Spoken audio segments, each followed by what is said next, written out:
Trick or treat, give me something good to eat. Happy Halloween, everyone! Everyone loves to dress up on Halloween. Everyone loves to have candy, but it's not always the best thing for your skin. Today I'm going to go over 8 ways to prepare your skin for Halloween. So the first thing I always recommend, whether you're dressing up your child or yourself, is to patch test. And I'll go over how you do this. And the reason I recommend patch testing is because allergic contact dermatitis is so common, especially from makeup and costume makeup. We don't know where this makeup is really coming from. Sometimes it's coming from third world countries. It's not as regulated as the makeup that is produced and sold in the United States. So you have to be really, really careful. So when you're patch testing, and the whole idea about patch testing is to see if you are going to cause a reaction to whatever you're applying to your skin, because you don't want to end up with a rash. So you take that makeup, you put a little bit of it inside your inner wrist 3 to 4 days before you're going to dress up in your costume. And in that 3 to 4 day window, if you don't have any sort of rash or reaction to it, or it doesn't become itchy, then you know you're probably safe to apply it to your face and the rest of your body. However, if you do find that you're having a reaction, then you're going to definitely want to avoid that product. Now you're ready to dress up. Before you put on any Halloween makeup, I would first suggest using a bland barrier cream. So something like CeraVe moisturizing cream or Vani daily facial moisturizing cream, also very safe. These are 2 hypoallergenic products, and by applying a layer of this cream, whether it's on your face, your neck, the rest of your body, you're creating a shield between that makeup and your skin. So it does 2 things. One, it's going to keep your skin moist because that makeup may be a little bit drying for your skin. And also it's going to prevent the makeup from really absorbing into your pores as much as it would if you didn't use a barrier cream. So those are my 2 recommendations of creams you can use before applying any costume makeup. As a rule of thumb, I suggest checking the ingredients on your costume makeup.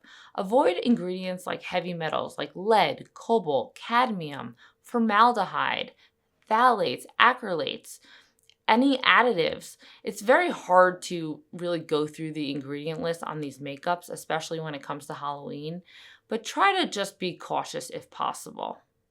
I just want to emphasize, if you have sensitive skin, choose makeup that is fragrance-free and alcohol-free, because that is a great way to avoid irritating and drying out your skin more. If you have acne-prone skin or even oily skin, you're going to want to choose makeup that is water-based. That way you avoid clogging your pores further and avoid worsening acne. Obviously, I would probably recommend avoiding costume makeup altogether and just grabbing a pair of Mickey Mouse ears just like me. Don't reuse last year's makeup. Makeup that's left untouched for a long period of time can build up bacteria and the ingredients can break down. So I encourage you to toss it in the trash and get a whole new batch for this year's Halloween. Now it's time to get your costume ready. If you're allergic to latex, I encourage you to check the ingredients on the back of the packaging.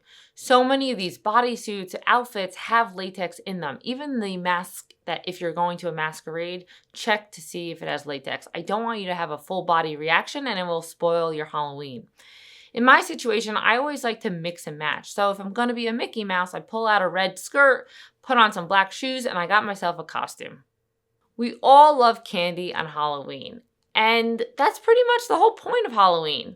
I'm not telling you to avoid it. I'm just telling you to be cautious because a lot of candy can lead to breakouts. What happens is you ingest candy, high sugar content, increases your glycemic index, which actually stimulates a hormone called insulin-like growth factor.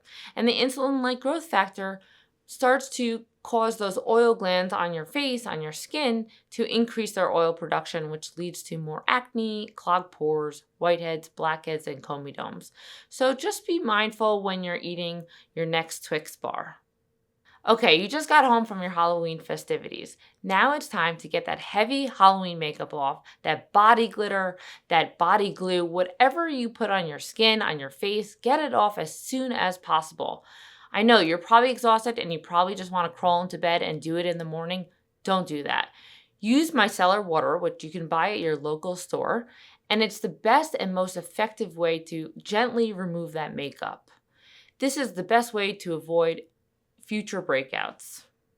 Last up is repairing your skin barrier. So now that you have your costume off, your makeup off, start to really refocus on your skin. So use gentle face cleansers, gentle moisturizers, and just get your skin hydrated again. Because even if you didn't have a reaction to the makeup or the costume you wore, your skin is probably going to still be dry and going to need that hydration.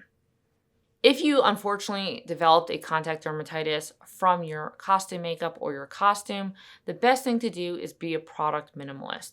Do not use anything, especially no harsh products, for the next week or so until your skin resolves and gets back to normal.